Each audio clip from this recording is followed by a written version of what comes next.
हमारी सरकार ने कह दिया कि हम अपने इंटेंडेड ऑब्जेक्टिव्स को हासिल कर लिए। अगर आप एस्केलेट करेंगे तो हम पीछे नहीं हटेंगे। हम इस वतन में हमारी माँ की पेट से इस वतन में पैदा हुए और जब इंशाअल्लाह ईमान के साथ हम जाएंगे इस दुनिया से तो हम इसी वतन की आगोश में जाएंगे। इस्लाम का नाम ले रहे हैं। अरे तुम मुबारक महीने में कैसा तुमके इस्लाम का नाम लेके तुम बच्चों को मार दिए। ఇన్నరా ఎంఐఎం పార్టీ పెద్ద మనిషి అక్బరుద్దీన్ ఓవైసీ ఏమంటున్నాడో? ఇస్లాం మతం పేరుతోని చిన్న చిన్న పిల్లలను అమాయక జనాలను చంపుతున్నారు. అసలు ఇస్లాం మతంలోనే అట్లా చేసుడు లేదు. మనిషి అమ్మ కడుపుల నుంచి భూమి మీద పడినప్పటి నుంచి ఆ అల్లా తీసుకొని పోయేంత వరకు ఎవ్వరు చంపొద్దు. పుట్టిన ప్రతి మనిషి ఈ భూమి కోసమే బతకాలి.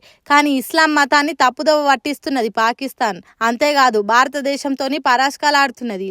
ఉగ్రవాదాన్ని పెంచి పోషించి మాటి మాటికి మజాక్ చేస్తున్నది. కాబట్టి పాకిస్తాన్ విషయంలో భారత్ వెనుకకు దగ్గనే వద్దు.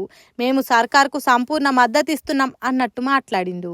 దేశానికి ఆపదొచ్చినప్పుడు మతాలు, పార్టీలు, పగలు, ప్రతీకారాలన్నీ పక్కకు పెట్టి భారత మాత కోసమే కొట్లాడాలి అన్నట్టు చెప్పిండు. అట్లనే ఇస్లాం అంటే సంపుడు కాదు, 10 మందిని బతికిచ్చుడు అన్నట్టు చెప్పిండు. మరి అంతే కదా, ప్రపంచంలో ఎన్నో ఇస్లాం దేశాలున్నాయి. అంతటి ఇట్లనే చేస్తున్నారా? ఈ దునియాలనే ముస్లిం ప్రజలు ఎక్కువ ఉన్న దేశం ఇండోనేషియా. అక్కడ ఇసొంటి లొల్లులు ఏమన్నా ఉన్నాయా? అన్ని మతాల దేవుళ్లకు పూజలు చేస్తారు. మేమే ఉండాలి, మేమే బతకాలన్నట్టు ఉగ్రవాదులై ప్రపంచాన్ని నాశనం పట్టిస్తున్న ఈ పాకిస్తాన్ దేశమే ఎందుకు ఇట్లా చేస్తున్నదో ఏమో అందిడుతున్నారు ఓవైసీ మాటలిన్న జనాలు.